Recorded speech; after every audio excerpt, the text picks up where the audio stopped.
Hii ni sehemu ya 7 ya simulizi yetu nzuri inaitwa Sara, ukiwa ni msimu wa pili iliyoandikwa na mtunzi Jafari Mpole. Mimi naitwa Felix Mwenda kutoka hapa Simulizi Mix. Nambari zetu ni 0677 062 012. Simulizi hii nakujuza tu kwamba tuko episode hii ya 7 hapa YouTube channel Simulizi Mix, lakini kwenye application ya SMix hapo simulizi hii imeshakwisha yote kuanzia sehemu ya kwanza hadi sehemu ya mwisho kabisa. Cha kufanya na kupakua application hiyo Play Store, halafu na enjoy mwendelezo wa simulizi hii ya Sara msimu wa pili pamoja na simulizi nyingine tu ambazo unaona zinaendelea hapa.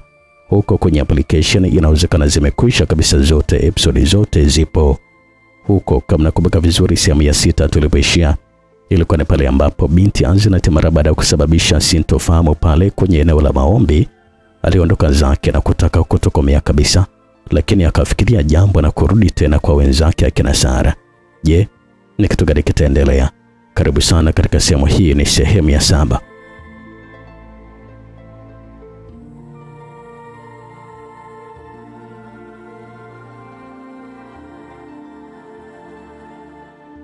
Kabla ya kutaka kuanza safari ya kurudi tena, aliona ni bora sasa mshirikishe jambo hilo Sara. Alifumba macho na kisha kujaribu kuzungumza kwa hisia, maana ndio mara yake ya kwanza kabisa alikuwa kufanya hivyo. Dada Sara, aliita vile Aznat kwa hisia, akiwa anajaribu kuona kama ataweza kuitikiwa maneno hayo aliyokuwa amezungumza katika moyo wake kwa hisia kali. Hata Dennis pamoja na Natasha walishtuka mara baada ya kusikia maneno hayo, wakajikuta wakiwa wanasimama pale ambapo alipo kwenye maombi na kisha kutazama kila pembe kuangalia ni nani aliyekuwa ametumia nguvu kama hizo katika kuwasiliana. Dada Sara? Ni nani huyo dada Sara?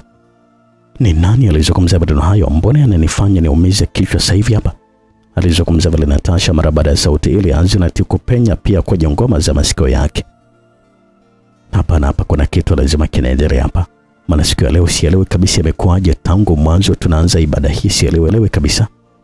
Hata haya matukio ya bendera kubadilika ni ishara mbaya kabisa ambayo bado sijapatia jibu kamili. Alizungumza vile Mfalme Dennis. Hata mke wake Natasha pia alikuwa hajui kabisa kulikuwa imetokea kama hivyo.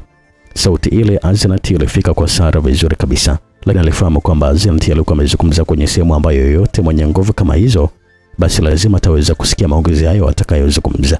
Ndio maana alikaa kimya tu bila kujibu lolote na kuwapatia wakati mgumu wa kina Dennis na mke wake Natasha wasijue kabisa ni kitu gani ambacho kilikuwa kinaendelea. Dennis pamoja na Natasha walinyamaza tu kimya kusikiliza kwa makini kuona kama kuna sauti ambayo wanaweza kuifahamu. Sara naye kule alipo pia alinyamaza kimya vile bila kuzungumza lolote. Kwa jibu Aznat alijua fika kabisa kwamba huenda Dennis akawa amesikia kile ambacho alikuwa anazungumza Aznat. Kwa hivyo atakuwa makini kujua ni maongezi gani atakayoongelewa baina ya huyo mtu aliyokuwa amemsikia ambaye ni Aznat na huyo ambaye alikuwa amemuulizia. Na kwa Aznat naye pia akiwa kwenye farasi wake tu pale mpakani aliona kimya ajibiwi. Alisi kwamba huenda zile nguvu alizokuwa amepewa bado zilikuwa zina uwezo huo kabisa kufanya mawasiliano ya mbali na mtu mwenye uwezo kama huo. Kwa Sara kule aliko sasa aliona bora afanye jambo ili kusudi Aznat pale alipo apate kujua. Alisogea kwenye ardhi na kisha kuchuchuma na kisha kaelekeza kidole chake cha shahada ardhini, na kwa alikuwa anaandika maneno fulani kama ujumbe hivi. Na ni kweli kabisa Aznat pale alipo juu ya farasi wake alipata kuona ardhi pale baadhi ya nyasi zilikuwa zinapotea na kubaki sehemu tambalali kabisa. Alishuhudia maandishi aliyokuwa yanajitokeza kana kwamba kulikuwa na mtu pale alikuwa ameandika, unaweza kwenda tu lakini usizungumzie tena vile, maana Dennis pamoja na Natasha wana uwezo wa kusikia unachozungumza pia. Safari njema. Yalikuwa na maneno ambayo Aznat alipata kuyasoma vizuri kabisa na kuyaelewa mara baada ya kufahamu kwamba ni Sara ndiye aliyekuwa ameandika hivyo. Alitabasamu tu mara baada ya kufahamu kwamba kile ambacho alikuwa amezungumza kilikuwa ni kweli kabisa kimefika sehemu husika. Taratibu akaamuru farasi wake arudi tena kuelekea kule nyumbani kwao ambapo ni muda hajajua kukoje, na ghafla tu yale maandishi sasa yalifutika na zile nyasi zikarejea kama awali. Upande wa Dennis sasa pale walipo aliona hakuna walichokuwa nasikia na kuamua kurejea tu. Waliendelea tu na maombi yao kama kawaida, na mara baada ya muda kumalizika wakawaruhusu kila mtu arejee kwenye makazi yake mara baada ya kumaliza maombi. Nao wakiongozwa na askari wao wakarejea kwenye jengo lao la kifalme. Siku hiyo watu walikuwa tu kwenye makazi yao wakiendelea tu na shughuli zao za kawaida. Mara baada ya kutoka kwenye ibada, kila ikifika siku kama hiyo huwa wanapewa uhuru wa kupumzika majumbani kwao na familia zao. Aznat alipokaribia tu mji ambao ndio amekulia hapo na watu wengi walikuwa wanamjua, alisimama na kisha kutafakari aingie vipi. Awe Aznat yule wa kila siku ama abadilike na kuwa mtu mwingine kabisa ambao watu hawawezi kumjua? Watu wakimwona watamfikiriaje angali anajulikana kabisa kwamba naye pia ameshakufa kutokea alipokamatwa na askari wa kifarume? Na watamuhisi vipi kama akionekana bado yuko hai? Ni maswali ambayo alikuwa ametapaka tu kichwani mwake akiwa anatafakari sana kwa muda kadhaa, na huko alikuwa na hofu ya uamuzi. Lakini mimi si malkia mtarajiwa. Nina nguvu, nina uwezo, sio kama zamani na nyanyaswa tu nikikamatwa. Sasa nachoogopa na kitu gani? Na mimi ndio natakiwa niwaaminisha watu kwa muda wa kuwa huru unakaribia. Sipaswi kabisa kuogopa Azirathi mimi. Napaswa kwa mstari wa mbele katika hili. Akajikuta akiwa anajijaza ujasiri wa hali ya juu kweli kweli, na kujana kwamba yeye ni mtu muhimu kweli kweli kwenye ardhi ile. Alimwamuru farasi wake taratibu aongeze njia kuingia kwenye mji ule. Mavazi ambayo alikuwa amevaa sio yale ya zamani kabisa aliyokuwa amezoeleka kuvaa. Alivalia mavazi fulani ya asili ambayo haya yalimfanya njiani watu wamtazame mara mbili kwa wale ambao walikuwa wanamjua. Alikuwa amevaa kilemba kilichokuwa kimekaa vizuri kabisa kichwani mwake, pamoja na heleni ambazo hizi zilikuwa zinampendeza kweli kweli masukani mwake. Ziliwafanya watu washike midomo yao mara baada ya kuanza kumtambua kwa mbali kwamba yule ni binti ambaye alikuwa amekamatwa siku za nyuma na askari wa mfalme kusudi akapewe adhabu ya kifo. Umati wa watu uliacha kazi zao na kisha kubaki wakiwa wanamtazama tu kwa macho kubwa Azirathi. Ndio yeye anamiliki na farasi siku hizi. Hajafa kumbe. Msiamini jamani, ndio huyu kweli. Azirathi, ndio huyu Azirathi maskini, kumbe bado ni mzima. Yalikuwa na maneno ya kila mmoja akiwa anazungumza lake mara baada ya kumwona Azirathi. Hakika hawakuamini kabisa, maana hakuna ambaye alikuwa anamfikiria tena binti huyo na kujua familia yake yote ilikuwa imeuawa. Azirathi alibaki tu kuonyesha tabasamu bila kuzungumza na mtu yoyote. Taratibu tu farasi wake alizidi kusonga mbele hadi kufika nje ya nyumba yao. Alishuka juu ya farasi na watu walikuwa wanamshangaa kweli kweli, maana hakukuwa na mtu aliyekuwa na uwezo wa kumiliki farasi zaidi ya ufalme tu na askari wake. Azirathi moja kwa moja sasa alisogea mpaka mlangoni mwa nyumba ile, na kisha kukuta mlango ulikuwa umewekwa mbao kubwa kweli kweli ya kupigiliwa misumari.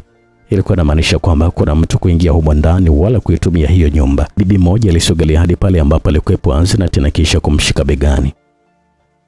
Azirathi, mjukuu wangu, aliita vile huyu bibi na kisha kumfanya Azirathi ageuke. Alimjua huyo bibi kwamba alikuwa ni jirani yao. Bibi, imekwaje tena nyumba yetu kufungwa kama hivi? Aliuliza vile Azirathi. Walikuja askari wa kifarume hapa siku moja muda kidogo na kisha kuipigilia misumari. Wakafunga kabisa na kusema asifike mtu yoyote wala kujaribu kufungua mlango huu, maana atapata adhabu ya kifo. Yaani nyumba hii wanaimiliki wao kwa sasa hivi. Alizungumza vile huyu bibi na kisha kumfanya Azirathi akasirike kweli kweli kusikia vile.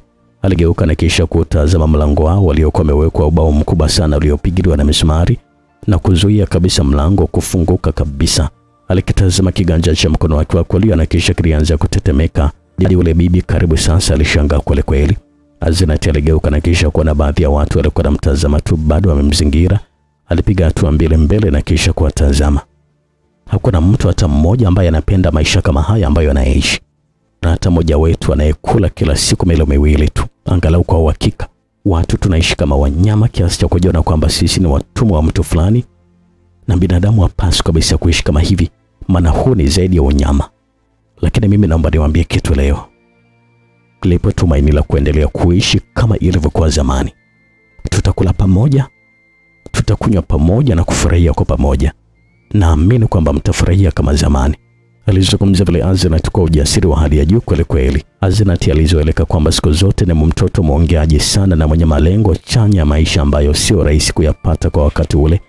Wengi walikuwa wanamshikatuka kuona kwamba alikuwa anazungumza utoto kutokana na rika lake kwa lidogo. Wale wenye hamu na kuyakumbuka maisha yale ya zamani ya furaha waliokuwa wakiishi walimtukana kwa hasira kweli kweli na kuona kwamba alikuwa na wadhi yake tu kwa maneno yake. Hakika Azirathi alikuwa anajisikia vibaya kuona kwamba alikuwa haaminiki kabisa. Huyo bibi alimtazama Azirathi na kisha kuzungumza. Azirathi, usiendelee kuzungumza maneno kama hayo tena. Watu wana uchungu sana katika maisha yao, sema hawana tena sehemu ya tumaini. Kwa hivyo acha kabisa kuwakumbusha machungu. Alizungumza vile bibi huyo. Kwenye farme sasa taarifa za kuonekana binti yule Azirathi zilimfikia mfalme Dennis ambaye huyo alistaajabu kweli kweli na kubaki akiwa anamtazama tu mke wake Natasha. Imekuwaje tena huyo binti? Mke wangu alisema kwamba umempatia chakula chenye sumu na unahakikisha kabisa kwamba ameenda kutupa kwenye msitu? Aliuliza vile Dennis akiwa haamini kabisa taarifa ambazo alikuwa amepokea muda mfupi uliopita. Hapana, mimi na uhakika kwamba sio huyo. Labda utakuwa umemwona mtoto mwingine wanayefanana tu, lakini sio yule. Kwa macho yangu yote mawili mume wangu Dennis mtoto anatolewa kabisa hapa ndani. Mapovu yanamtoka mdomoni na askari hawa hapa mashahidi waliomtuba kule kwenye msitu wa kifo. Sasa utaniambia vipi bado ni mzima kabisa? Alizungumza vile Natasha kwa kujamili kweli kweli, na ukuali askari waliokuwa wamebeba Aznath siku ile na kwenda kumtupa kwenye ule msitu wa kifo walikuwa natoa ushuhuda wao pia waliomfanya Mfalme Dennis aamini. Lakini kwa kujiridhisha aliamua kwenda kushuhudia kama taarifa hiyo ilikuwa na ukweli wowote ndani yake. Alichukua askari kama 20 hivi na kisha yeye akiwemo waliongoza msafara huo kuelekea kwenye eneo hilo la tukio. Kule kwa Aznath sasa, mara baada ya kuona kwamba bila kuwapatia tumaini la maono hawawezi kabisa kuamini lolote, akaamua kuzungumza. Sasa Aznath, nikisema kitu mimi huwa nakuwa na maanisha jamani. Naombeni mniamini. Aznath yule wa zamani sio huyo sasa hivi aliyesimama hapa mbele yenu. Hakuna yote anayefahamu nilipoelekea ni wapi. Hakuna yote ambaye anajua ni wapi nilipokuwepo muda wote, na leo narejea tena nikiwa na huyo farasi. Mtazameni vizuri huyo farasi. Alizungumza vile Aznath na watu wote pale waligeuka na kisha kumwangalia huyo farasi. Hakika alikuwa ni farasi mzuri kweli kweli. Alikuwa ni farasi mwenye kuvutia. Ni wazi kabisa kwamba aliyekuwa anamiliki farasi huyu alikuwa ni mtu wa juu kweli kweli, kama sio mfalme ama malikia basi atakuwa ni mlinzi wa karibu kabisa na mfalme. Nadhani sasa hivi mtakuwa umepata jibu fulani. Mimi kwa sasa sio yule wa zamani kabisa. Siku na miaka yote ambayo sikuwa hapa nilikuwa naishi na Malkia Sara. Na hadi sasa hivi ninavyozungumza hapa ndio kaniagiza kuja hapa kwenu. Nije niwaambie kwamba kuna maisha ya amani mara baada ya kuteswa kwa muda mrefu. Na kwa maneno haya basi inawezekana kabisa mtu kwa ameshaanza kutambua kitu. Alizungumza vile Aznath na maneno yale sasa watu waliokuwa mbali nao walianza kujaa sehemu ile na kuongeza idadi kubwa ya watu waliokuwa wamemzingira tu. Na muda ule pia Mfalme Dennis ndio alikuwa anafika katika eneo hilo na kushuhudia umati wa watu waliokuwa pale wamemzunguka Aznath.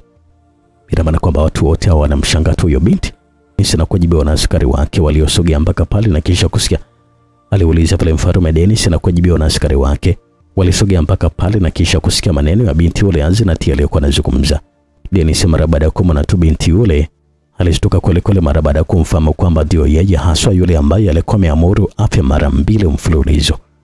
Wengi mtaanza kuvuta taswira pale ambapo mlipokuwa kwenye maombi muda mfupi uliopita. Mlikuwa mnaona bendera zilizokuwa zinampamba Mfalme Dennis, ghafla tu zilibadilika na kuonekana sura ya Malkia Sara. Sasa ile ilikuwa ni ishara kwamba yuko njiani anakuja. Naamini tutakuwa naye pamoja muda so mrefu. Aznath, ina maana kwamba kweli kabisa Malkia Sara wameonana naye? Si alishakufaga zamani kabisa huyu na wenzake, ama uliona mzimu wake tu? Aliuliza pale mtu mmoja ambaye huyu alikuwa anaonekana kushangaa kweli kweli kusikia kwamba Aznath alikuwa na Sara. Dennis alibaki akiwa anashangaa tu maneno hayo ambayo alikuwa amemtoka yule mtoto. Ndugu yangu, siku mtakapomwona Sara hapa tena kwenye ardhi hii, naamini ndio mtaamini kwa yote ambayo unazungumza sasa hivi. Alizungumza vile Aznath. We binti, acha kuwapotosha wenzako wewe. Ilisikika sauti ya Mfalme Dennis na kuwafanya watu wote waogope kweli kweli. Walikwenda chini wakikaa kwa heshima kweli kweli na kumwacha Aznath peke yake ambaye huyo ndiye alikuwa amebaki amesimama bado. Kwanza na bahati sana wewe ya kuishi mpaka sasa hivi, japo sijajua kabisa imekuwaje mpaka sasa hivi unaendelea kuwa hai. Alizungumza vile Mfalme Dennis na watu wote walikuwa kimya tu. Aznath alishika kwa dharau kweli kweli mpaka watu wote wakanyanyua sura zao na kisha kumtazama. Dennis mwenyewe alishangaa kweli kweli kwa kwamba alikuwa anadharauliwa na binti mdogo kiasi hiki. Sio kwamba nashangaa ukuniona nikiwa hapa, bali nimekuja kukupatia salamu za wale marafiki zako mliosoma nao wote kule duniani. Namaanisha kwamba kina Sara, Margaret na Esther wote kwa sasa hivi wako mahali wanasubiri tu mimi nirudi, na lazima watafika hapa ndio hapo utajua ni kwa nini niko mzima mpaka sasa hivi. Nimekuja kwa mambo mawili tu. Nimefikisha ujumbe tayari kwa watu, na la pili nimekuja nyumbani kwetu niingie ndani nione mandhari ya ndani yako vipi. Alizungumza vile Aznath na kumruhusu Dennis na yacheke kwa sauti kidogo. Hivi kwa akili zako ipanya watauzaje kuingia huko ndani? Wewe tunajua umekufa na nyumba hii ni mali ya Farme tena na sio yenu. Na leo nakukamata mwenyewe kabisa na nakuwa mbele za watu. Kifo kile kile ambacho alikufa wazazi wako. Na leo ndio nitaamini kama mtu akitafutwa na leo ndio nitaamini kama mtu akitafunwa na mamba huwa anarudi tena na kuwa mzima. Siogopi kabisa kufa, maana kila mtu atakufa tu. Kama wewe umepanga kuniwa mbele za hawa watu, basi na mimi naingia humo ndani mbele za hawa watu kabisa. maana sikutaka kuonyesha kwamba nina nini ndani yangu, lakini kwa hili kila mtu atafahamu sasa nini ambacho namaanisha. Alizungumza pale Aznat kwa kujiamini kabisa, na kisha aligeuka na kutazama ule mlango wao uliowekwa kizuko cha mbao na uligongelewa na misumari mingi kweli kuzuia mlango usifunguliwe kirahisi. Aliutazama ule mlango na kwa umati wa watu wote walikuwa wanamtazama yeye. Ghafla tu macho yake yalibadilika na kuwa macho ya kutisha, na kisha alitabasamu tu Aznat. Dennis, leo sasa nakuonesha kwamba mimi sio yule mtoto ambaye umemzoea kumtesa kila muda. Umenaulia wazazi wangu wote pamoja na bibi na kuwapatia mamba wako mili yao kama chakula, na hapa kwamba nitakumaliza mimi kwa hivi nilivyo. Jiandae. Ilikuwa ni sauti ya Aznat ambayo hii ilipenya masikio kwa Dennis, ambaye huyu alishtuka kweli kusikia maneno kama hayo. Hakika hakuamini kabisa kusikia sauti ya binti yule akiwa anatumia hisia kuwasiliana na mtu. Hata Natasha kule ndani ya farme pia alipokuwa akajikuta akiwa ananyanyuka ghafla tu mara baada ya kusikia vile. Hapo sasa alijua kabisa kwamba huenda huyo binti ni kweli kabisa bado alikuwa anaishi, maana sauti ile ilikuwa ni ya matisho kweli. Hata Sara pamoja na wenzake akiwemo Esther pia waliweza kusikia vizuri sauti ile ya binti Aznat. Ametimiza lengo lake sasa, na huo ndio muda wetu umewadia. Tujiandae. Alizungumza pale Sara akiwaambia wenzake kwamba wajiandae, maana siku na muda wote wanaanza safari ya kuelekea huko kwenye farme. Hakuna mtu yoyote pale kwenye umati aliyeweza kusikia maneno yale ambayo Aznat alikuwa anazungumza, zaidi ya baadhi ya mababu wa zamani ambao hawa walikuwepo katika eneo hili ambalo walikuwa na uwezo nao wa kujua kinachozungumza kwa hisia. Walishangaa kweli hata wao kusikia sauti ya binti yule akiwa anamtisha mfalme. Aznat mara baada ya kuzungumza kwa hisia vile, alinyosha mkono wake kuja ule mlango wa nyumba yao ambao ulikuwa umefungwa, na kisha alianza kunena maneno fulani ambayo hayakuweza kabisa kufahamika haraka. Ghafla tu ule ubao sasa ukaanza kumomonyoka kama barafu. Mwisho wa siku ukapotea kabisa na misumari yake yote. Mlango ulibaki kama ulivyokuwa zamani. Pale akarudisha macho yake na kuwa macho ya kawaida na kuwageukia kuwatazama watu ambao hawa wote walibaki wameshika tu midomo yao mara baada ya kuona kwa macho yao binti yule akiwa anafanya tukio hilo. Hapo ndipo sasa watu wakaanza kuamini huenda kweli Aznat alikuwa amekutana kabisa na Sara kama ambavyo alikuwa amezungumza, maana nguvu za Malkia Sara ndizo hizo ambazo alikuwa anazitumia hadi kufungua ule mlango. Dennis alibaki amekaa tu juu ya farasi wake, haamini kabisa kile ambacho alikuwa anakiona.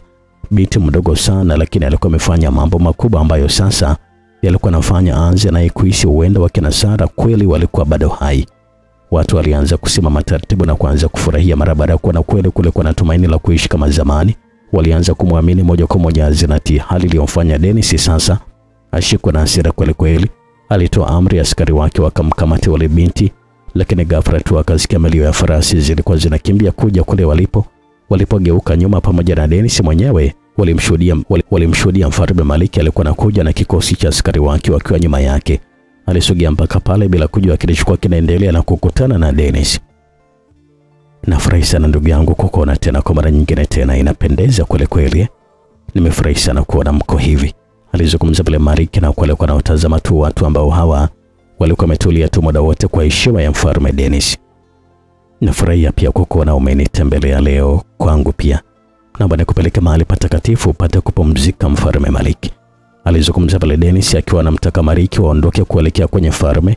Maliki alifanya hivyo akimsikiliza mwenyeji wake tu. Dennis aligeuka nyuma na kisha kumtazama Aznat kwa jicho la hasira kweli, lakini mtu huyu alibaki akiwa na tabasamu tu, naye hakuwa anaweza kufanya lolote kwa sababu mgeni wake Mfalme Maliki alikuwepo pale. Una bahati sana wewe, na umshukuru huyo kwa muda huu, lakini ujumbe nao umekufikia. Kampi habari na Malkia wako na yajue kwamba sisi tunakuja. Alizungumza pale Aznat kwa hisia, hali iliyomfanya Dennis azidi kupagawa kwa sauti ile Aznat. Hakutaka kabisa kuonekana na mgeni wake kuonyesha kwamba kulikuwa na jambo lilikuwa linaendelea kwa muda ule. Alitengeneza tabasamu na safari ikaendelea tu. Ina maana kwamba kakatoto nako pia kana nguvu sawa na sisi. Katakuwa kama zipataje sasa, ama ni kweli kabisa anavyosema kwamba kina Sara wako hai bado? Hapana. Itakuwaje awe kweli hai Sara wakati alikufa kabisa? Lakini hizo kwa sasa atakuwa amepataje tena kwa umri kama huu? Inamaanisha kitu gani? Ni maswali ambayo Dennis alikuwa anajiuliza mwenyewe bila kuyapatia majibu sahihi, na huko msafara ulikuwa unazidi kuendelea mbele. Aznat alibaki tu amesimama pale ambapo alipo mara baada ya ufalme wote kuondoka katika eneo hilo. Sasa watu ndio walisimama na kuanza kumtazama Aznat kile ambacho alikuwa anataka kufanya kabla ya ufalme ule wa Maliki kuingia pale. Watu wote wanakuangalia wewe tu, wanasubiria kushuhudia kile ambacho ulitaka kufanya. Huenda sasa wakaamini kwamba kuna tumaini kweli kama ambavyo alizungumza awali. Alizungumza vile huyo bibi ambaye alikuwa jirani yake. Azinat kweli hakutaka kabisa kuvunja jambo ambalo alikuwa amepanga. Aligeuka na kisha kutazama mlango. Alifumbua macho yake na sekunde kadhaa alipoyafumbua yalikuwa yanatisha kweli, na kisha alianza kunyoshia mkono ule mlango. Alianza kunena lugha ambayo haikuwa inajulikana kabisa. Na muda ule sasa mlango ukaonekana ulikuwa unateketea kama barafu ambayo ilikuwa imeyeyuka pale mlangoni. Kila mtu aliyamaki mara baada ya kuona tukio hilo ambalo binti mdogo Azinat alikuwa analifanya, ambaye mara baada ya kufanikisha kulitoa lile bao sasa pale mlangoni, aligeuka na kisha kuwatazama watu. Ninalosema mimi ni la kweli kabisa kwamba ile maisha mazuri ambayo mlikuwa naishi zamani yako karibu kuja. Yatakuja tu. Cha msingi ni kuwa na subira. Wekeni kwenye mioyo yenu kwamba kuna siku mtarudisha tena ile furaha yenu, wala msijali kabisa katika hilo. Tuzungumza vile Azinat na kugeuka zake kuingia ndani kwao. Mara baada ya kufungua ule mlango, watu walikuwa kule nje sasa walianza kuamini yale ambayo Azinat alikuwa anazungumza. Ilikuwa na mara baada ya kuonyesha kweli miujiza mbele yao, miujiza ambayo hapo awali hawajawahi kabisa kuwa nayo, na walizoea kwamba wakina Sara pamoja na wenzake ndio walikuwa na uwezo kama huo, na ilikuwa ni miaka mingi iliyopita. Kwa kumwona binti huyo naye alikuwa ni miongoni mwa wenye nguvu kama hizo, waliweza sasa kuweka tumaini kweli kwamba kuna jambo jema linaweza kutokea hapo baadaye. Mioyo yao ilijawa na furaha kweli, na kila mmoja alianza kurejea kwenye sehemu yake, na huko alikuwa amebeba kitu katika moyo wake. Azinat alitembea mle ndani na kisha kuelekea moja kwa moja kwenye kitanda chake ambapo alikuwa analala zamani. Alikumbuka siku ile aliyojificha chini ya kitanda akiwaogopa askari wa Dennis kuja kumkamata. Lakini ni Sara ndiye aliyekuja na kumpatia ujasiri na kujikuta akiwa anajitokeza na kukamatwa na wale askari. Alitembea kila kona ya nyumba ile akiwa anazidi kuyakumbuka matukio ya nyuma. Hata kifo cha wazazi wake kiliweza kumjia akilini mwake na kujiona alikuwa na deni kubwa kweli ya kulipa kisasi juu ya unyama ule waliofanywa wazazi wake pamoja na bibi yake. Karejea kitandani mwake na kisha kujianza kutuliza tu akili yake na kuendelea kufikiria. Kule kwenye farme sasa, Mfalme Malik alipata kukaribishwa vizuri kabisa na jeshi lake kwa furaha kubwa kweli. Aliongozana na Mfalme Dennis mpaka ndani na kumkaribisha vizuri rasmi kabisa mahali pa kuzungumzia mambo yao. Malkia Natasha naye alisogea naye pale na kisha kusalimiana na Malik kwa furaha kweli. Ilikuwa ni pamoja na kumkaribisha. Vinywaji viliandaliwa, watu walikunywa na walikuwa wanazungumza mambo fulani. Na hata baadaye pia Natasha aliweza kutoka na kuacha wanaume wawili walikuwa wanaendelea tu kuzungumza mambo yao. Nimefurahia kweli kunipokea kwa furaha kwenye ardhi yako ndugu yangu. Hakika tumekuwa marafiki wa muda mrefu kweli. Mpaka leo hii tunajua na kiundani kabisa. Niliwaagiza askari wangu waje huko kuangalia namna gani ambavyo wananchi pamoja na ufalme wako kwa jumla unaishi. Lakini kabla ya kurejesha majibu na kupata kusikia walichokiona, waliwahi na kisha kuondoka kurudi huko. Hata wao pia waliponiambia uzuri na sifa za ufalme wako na namna ambavyo na watumia wananchi wako kuzalisha malighafi mbalimbali kwa ajili ya kusaidia taifa lako, nikapata kujifunza kitu kutokea kwako. Mimi pamoja na kuishi kwangu na amani kwenye taifa langu miaka yote, kila masuala ya uzalishaji wa malighafi kwangu umekuwa chini kabisa. Sasa mara baada ya kupata sifa zako nilizoambiwa na vijana wangu kwamba wewe una utaalamu wa kutumia wananchi kuzalisha malighafi, kanibidi sasa na mimi nikufuate huko nikiwa nimebeba mambo mawili. Alizungumza vile Mfalme Malik na kisha kunyanyua glasi ya juisi na kunywa, na kisha aliweka kwenye meza na kumtazama Dennis. Niko tayari kuungana na wewe, tuwe kitu kimoja kwenye sheria na hata majeshi yetu kusaidia na kazi mbalimbali pale ambapo zinapotokea. Alizungumza vile Mfalme Malik na jambo hilo likampatia faraja kweli Mfalme Dennis. Kusikia hivyo alifurahia kweli, maana ndio kitu ambacho alikuwa anakitamani muda mrefu kweli. Wewe sasa ndio mwanaume Mariki. Umeamua kuchagua jambo jema kabisa. Naamini kwa umoja wetu tunaoamua kuungana leo, tutafika mbali sana kimaendeleo. Alizungumza pale Dennis akionyesha kutabasamu kweli. Ni kweli kabisa Dennis, nimefikiria sana na nimefikiria mbali sana, nikaona kwamba muungano wetu utanifanya hata nipate kujua mbinu ambazo nazitumia hadi kupata kuzalisha bidhaa nyingi sana kwa wakati mwafaka. Na mimi nitajifunza yote kwa sababu mimi swala hilo siliwezi kabisa kule kwangu. Ondoa mashaka kabisa Mfalme Mariki. Madam tuko pamoja, yote yanawezekana kabisa. Alizungumza pale Dennis na wote nyuso zao zikaonyesha furaha. Waliendelea kunywa tu kwa pamoja wakiwa na furahia. Siku hiyo nzima sasa ilikuwa ni furaha tu ndani ya farme ile. Dennis alimchukua mgeni wake Malik na kuanza kumtembeza sehemu fulani kuona ardhi ya taifa lake. hadi kulipofika jioni kabisa. Sasa wakarejea kwenye farme kupata chakula na kisha akamwandalia mgeni wake mahali pa kupumzika siku ile. Ilikuwa ni mara baada ya kuagana ili kusudi kesho asubuhi hatua nyingine ziendelee. Dennis alikuwa chumbani na mke wake wakionyesha kutabasamu na kufurahia kweli kweli. Siamini kabisa kama imekuwa rahisi kama hivi, yani amekubali mwenyewe kuungana naye. Sasa ni muda wa kutekeleza mambo ili kusudi akae sawa. Malkia ana uwezo kama wangu kabisa. Anategemea tu ukubwa wa majeshi yake. Kwa hivyo nitampindua tu na mimi nikaongoza mataifa yote mawili. Hiyo imekaje mke wangu? Alizungumza Bwana Dennis na kumfanya Natasha tabasamu kidogo. Mimi nakubaliana na wewe kabisa mfalme wangu. Alizungumza vile Natasha akiwa na muunga mkono Dennis wazo lake. Hiyo ndio ilikuwa ni sababu ya Dennis kuomba muungano wa hali na mali. Lengo lake lilikuwa ni kuja baadaye kumpindua Maliki naye apate kuongoza majeshi yote mawili. Kwa hivyo aliona kwamba mara baada ya kufanikiwa hilo hatakuwa na mpinzani kabisa. Hata jambo gani zito liweze kutokea, yatakuwa na uwezo wa kulimudu kwa sababu atakuwa na nguvu kubwa kweli kweli. Pande wa Maliki kule ambako alikuwa amepelekwa kulala, yeye usiku ule hakuweza kabisa kulala. Alitoa ramani fulani na kisha kuiweka kwenye meza ndani ya chumba ambacho alikuwa ameandaliwa. Alibaki tu akiwa anatabasamu tu mara baada ya kuitazama ile ramani. Ilikuwa ni ramani ya taifa zima na jengo lote la kifalme. Kuna mahali ambapo palikuwa panasadikika kwamba kulikuwa na mali nyingi sana za kizamani kutoka enzi na enzi, na kukuwa na kiongozi yoyote ambaye alikuwa anajua jambo kama hilo. Hivyo Maliki aliweza kukubali muungano ule, akilenga wazi kwamba ukaribu wake na Dennis utamfanya afike sehemu hiyo na kuzichukua zile mali zote kama ikiwezekana ammalize kabisa na Dennis ili kusudi asipate kujua kilichokuwa kinaendelea.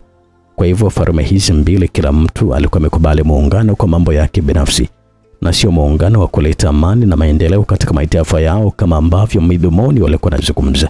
Usiku ule ule sasa watu wakiwa wamelala ndani ya jengo la kifalme, alipata kuonekana njiwa mweupe akitoa karibu na dirisha la chumba cha mfalme Maliki. Kitendo cha kufika tu kwenye dirisha hilo, Maliki aliamka ghafla tu na kuinuka. Alisogea mpaka pale dirishani na kulifungua kidogo dirisha. Aliyemchukua huyo njiwa na kuona mguuni mwake kulikuwa na karatasi ndogo ambayo hii ilikuwa imefungwa kwenye kamba. Akatoa karatasi ambayo ilikuwa inaonekana wazi kabisa kwamba kulikuwa na ujumbe ndani yake. Na ni kweli kabisa, alipofunua akaona kwamba kulikuwa na maandishi ndani yake. Tunasubiri majibu ya huko ulikwe, utuambie kinachoendelea ni kitu gani huko. Ulikuwa na ujumbe uliokuwa kwenye karatasi ile. Maliki alitabasamu tu mara baada ya kujua ujumbe ule ulikuwa unatoka kwa mke wake Malkia Latesh. Na yeye alikamata wino na kisha kuandika baadhi ya maneno kumjibu mke wake, na kisha aliweka ujumbe ule kwenye kile kikamba mguuni kwa njiwa yule. Na alipohakikisha kilikuwa kimekaa vizuri, sasa alimchukua njiwa yule na kisha kwenda kumpeperusha kwenye dirisha lile lile, na yule njiwa akatoweka pale pale. Na sasa mfalme Maliki akarudi zake kitandani kutafuta usingizi. Kunako asubuhi na mapema ilizoeleka watu huamshwa kwa lazima, tena ikiwezekana hata kupigwa endapo utakuwa mzito kuamka, ili tu kuelekea kufanya kazi kwenye mashamba ya farme. Lakini ajabu ni kwamba hadi jua linachomoza siku hii hakuonekana askari yoyote aliyokuwa anazunguka kuamsha watu kuelekea kazini kama ilivyokuwa kawaida. Hali hiyo iliwafanya baadhi ya watu wahisi huenda uliojua mfalme Maliki ndio umemfanya mfalme wa Dennis awe na aibu ya kuwafanyisha kazi watu. Tukio hilo walilifananisha na lile tukio la kipindi kile ambapo walipikiwa na kula pamoja na Malkia Natasha kwa siku kadhaa tu, na hili litokana na ule ugeni wa wale askari wa Maliki waliokuja kuchunguza hapo jinsi ufalme wa Dennis ulivyokuwa unaishi na watu wake. Kwa hivyo hilo likawafanya watu waamini kweli kabisa mfalme wa Dennis alikuwa anafanya maovu yake kwa makusudi kabisa, na anaweza kuwa mwema tu pale ambapo wanatokea ugeni kutoka falme tofauti. Hawakutaka hata kuyachunguza sana. Kila mtu akaona kwamba ni bora wawe na muda hata wa kupumzika, na huko wengine pia walikuwa naomba ugeni kama ule ukae hata mwezi mzima kusudi wasifanye kazi kwenye mashamba ya kifalme. Azinati siku hiyo alianza kuzunguka maeneo mbalimbali ambayo watu wengi walikuwa wanapata kumtazama, hasa wale ambao walimuona siku hiyo wakidhani kwamba alikufa zamani, na wale waliomshuhudia binti huyo siku ya jana akiwa anafanya mambo makubwa yaliyowaamsha mioyo yao na kuona kwamba ni kweli kulikuwa na mabadiliko hapo baadaye. Wapo waliokuwa na mdharau bado, hasa ukizingatia umri wake ulikuwa ni mdogo sana, na alikuwa anatoka kwenye familia ya kimaskini kabisa ambayo hii ilikuwa ni yenye kudharaulika, na hili likawafanya watu waone kwamba ni utani tu kumwamini binti huyu mdogo na kumpatia dhamana ya kupindua ufalme wa Dennis, ufalme wenye kila mabavu katika utawala wake. Tawezaje binti mdogo kama huyo? Azinati alizidi kupiga hatua tu, na huko moyoni mwake alikuwa anasoma mawazo ya watu kwa mioyo yao, na alikuwa anaona jinsi gani baadhi ya watu walikuwa hawana imani kabisa na yeye, japo wachache walikuwa wanaonyesha kwamba walikuwa na muamini. Safari yake ilikuwa imeisha karibu kabisa na geti kuu la kifalme ambalo hili watu wanapita pale kwa kukaguliwa kwanza kama hauna silaha wala kitu cha hatari ndio unaingia humo, maana ndani yake kuna soko dogo la kuwauzia askari wa ufalme pamoja na wafanyakazi humo bidhaa mbalimbali. Pembeni kulikuwa na uwanja mkubwa sana, uwanja ambao ndio sehemu ya makutano endapo kunatokea jambo lolote. Basi mfalme anaita watu wake wanakaa kumsikiliza hapo. Azenath alisogea mpaka pale kwenye ile geti na kisha kulitazama kwa muda. Alikumbuka siku ya kwanza kabisa alipata kuingia kwenye geti hilo na watu wengi sana walikuwa wanakwenda kushuhudia adhabu ambayo hii ilikuwa inatolewa na mfalme Dennis dhidi ya wazazi wake pamoja na bibi yake. Alipoutazama ule uwanja alikumbuka siku ile alipokuwa akizungumza kwa hasira kweli mbele ya mfalme ili kusudi waache wazazi wake hai ambao walikuwa tayari shingo zao ziko ndani ya kitanzi. Aligeuka na kisha kuliangalia lile bwawa la mamba ambalo ndio walitupwa miili ya wazazi wake wakaitafuna na kuwa kama chakula kwao siku hiyo. Hasira zikampanda pale Azenath na kisha kujikuta akiwa anapata ujasiri wa kusogea mpaka pale kwenye ile geti. Akataka kuingia ndani lakini askari mlinzi wa geti alipata kumuona. "We mtoto, usitafute balaa hapa. Rudi huko ambako umetoka, usije kupata matatizo bure humo." Alizungumza pale huyo mlinzi akiwa anaikumbuka sura ya binti Azenath akiwa anajulikana kwamba alikuwa ni mkorofi. "Nahitaji kuingia ndani kama ambavyo wengine wanaingia humo ndani." Alizungumza pale Azenath kwa sauti ya upole kidogo. "Nimesema hivi, hakuna kuingia ndani. Rudi ulikotoka, usikii?" Alizungumza pale huyo mlinzi kwa ukali kweli. Azenath hakutaka kuonekana mnyonge mbele ya askari huyo. Alimkata jicho la aina yake na alikuwa anakunja ngome mkono wake wa kushoto na upande wa huyo mlinzi akalegea mwili mzima na kwenda chini pale. Azenath alifungua mlango na kisha kuingia ndani moja kwa moja, akasogea mpaka kwenye ile bwawa lenye mamba. Akasogea karibu na kisha kuwatazama wale mamba mle ndani ya maji. Alikumbuka siku ile alipotaka kujiua kwa kukata tamaa ya kuishi, lakini Sara ndiye aliyemwokoa asijitupa kwenye bwawa lile lililokuwa na mamba. Alizidi kuwatazama wale mamba akiwa anatafakari na maana ya kufanya, maana ndio viumbe ambavyo viliwatafuna wazazi wake. Muda mchache sasa mara baada ya kufikiria alipata jibu na kuamua kunena maneno fulani ambayo haya yalifanya maji yote pale kwenye bwawa kuwa maji ya moto kweli kana kwamba alikuwa anazidi kuchemka jikoni. Kisha alitoka katika eneo hilo na kutoka kabisa getini, alikwenda kutulia mbali kidogo na eneo hilo. Ndani ya farme sasa watu walikuwa wanakunywa na kula tu kwa kupata ugeni ule. Ilikuwa ni furaha kwa pande zote mbili wakiwa wanasherehekea tu muungano ule. Siku ile Dennis aliagiza askari wake wazunguke kuwatangazia watu kwamba walikuwa wanatarajiwa kuwa na sherehe kubwa kweli hapo kesho. Aliwataka wananchi waliokuwa na vipaji katika michezo yote na ngoma za asili basi wajiandae kwa ajili ya hilo. Zawadi mbalimbali zitatolewa kwa watu wote watakaoshiriki kwenye sherehe hiyo. Ujumbe ule uliwafikia watu wote mara baada ya askari wote kutangaza mji mzima juu ya sherehe hiyo. Watu wengi walifurahia kweli kusikia hivyo na wengi walijiandaa kuonyesha ujuzi wao katika sherehe hiyo. Hadi kufika siku ile jioni sasa mambo yalikuwa yameandaliwa barabara kabisa na uwanja maalum kwa ajili ya sherehe hiyo ulikuwa tayari umeshapambwa. Dennis akiwa ametulia tu simu akiwa anazungumza na mke wake Natasha, alikuja askari mmoja kumpatia taarifa aliyofanya Dennis astuke. Haraka sana alitoka nje na huyu askari kwenda kuhakikisha jambo ambalo alikuwa ameambiwa kwamba lilikuwa ni kweli. Walifika mpaka kwenye lile bwawa lake lililokuwa na mamba wakali na alikuwa anashuhudia mamba wake wote walikuwa juu ya maji wanaelea tu, kumaanisha kwamba alikuwa amekufa. Alishikwa na hasira kweli Dennis mara baada ya kuona jambo hilo. "Nani amefanya kama hivi?" aliuliza pale Dennis kwa hasira kweli. Bado haijajulikana kabisa aliyefanya tukio hilo mfalme, lakini maji yanaonekana ni ya moto sana na ndio aliyofanya hadi mamba hawa wamekufa. Alizungumza pale askari mkuu ambaye huyu alikuwa anategemewa kweli na Dennis. Aliposikia maji yale yalikuwa ni ya moto, alisogelea na kisha kuyachota kwa mkono wake. Aliyemwaga haraka kutokana na jinsi ambavyo alikuwa ni ya moto kweli. "Kuna mtu atakuwa ameweka kitu ndani ya maji, sio bure kabisa." Alizungumza pale Dennis na kuanza sasa kuchekecha akili yake. Alipata kuhisi kitu. Aligeuka na kisha kutoka askari aliyekuwa getini aitwa mara moja na dakika chache tu alifika yule askari. "Siku ya leo kuna mtu ameingia humo ndani ambaye hukumuelewa?" aliuliza pale Dennis na kumfanya yule askari sasa kumbuke watu walioweza kuingia. Hapana mfalme, watu wote walioingia humo ndani ni wale tu wa siku zote wanaokuja kufanya biashara zao. Lakini asubuhi kuna muda fulani nilipata kumwona yule binti jeuri. Alikuwa anataka kuingia humo ndani, nikamkataza kabisa siingie. Na kuna mwingine tena ambaye alikuja." Alizungumza pale huyu askari akiwa haelewi kabisa kama muda ule alifanywa kitu gani na Azenath, maana alikuwa kumbuki kabisa ilikuwaje mara baada ya kumkataza yule binti. "Sina imani kabisa na huyo binti hata kidogo kwa sasa hivi."